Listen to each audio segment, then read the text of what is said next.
अब हम अनौपचारिक पत्र पहले देखते हैं। अपनी मजेदार यात्रा के बारे में बताते हुए मित्र को पत्र लिखो।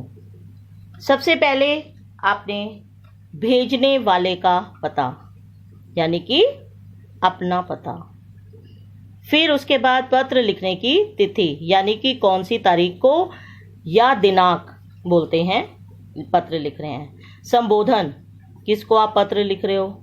अभिवादन, प्रेम नमस्ते।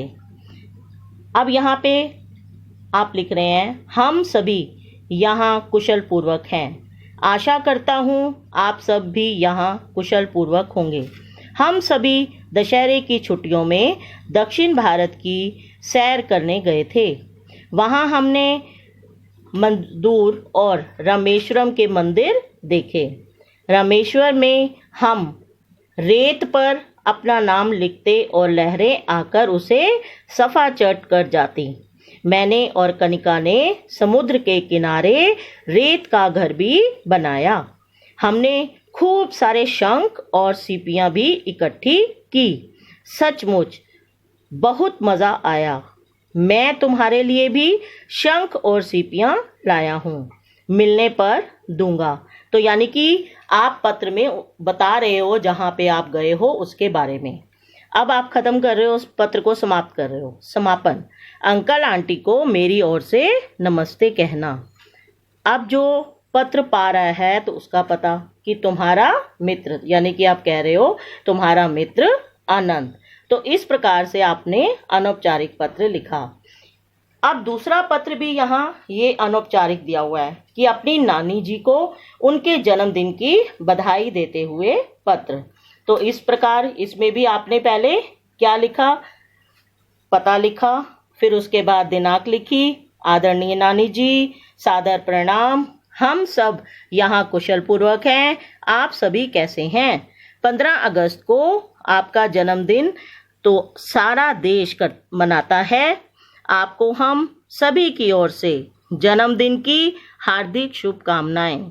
ईश्वर से प्रार्थना करते हैं कि आप हमेशा स्वस्थ रहें। माँ और पापा की ओर से सादर चरण स्पर्श।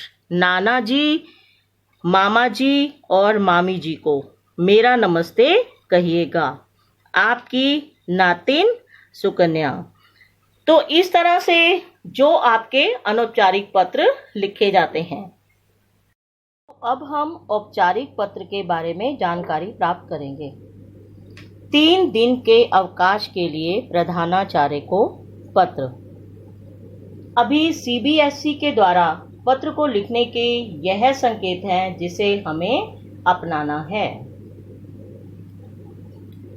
पत्र लिखने वाले का पता। तो सबसे पहले आपने अपना पता लिखना है, उसके बाद दिल्ली लिखना है। दिनांक और तिथि का एक ही मतलब है। आप जिस दिन पत्र लिख रहे हैं उसकी तारीख लिखनी है, आपको तिथि लिखनी है। पत्र प्राप्त करने वाले का पता, यानी कि आप जिसको पत्र लिख रहे हैं। अब जैसे स्कूल में लिख रहे हैं, सेवा में प्रधानाचार्य जी।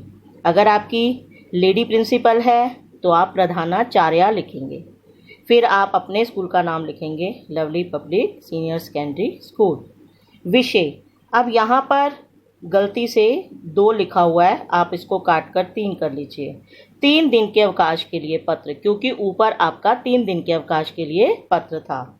अब क्या है, संबोधन। अब जिसको आप पत्र लिख रहे हो तो वही मैंने आपको बताया है। अगर आपका जेंट्स प्रिंसिपल है तो महोदय, और अगर लेडी है तो महोदया।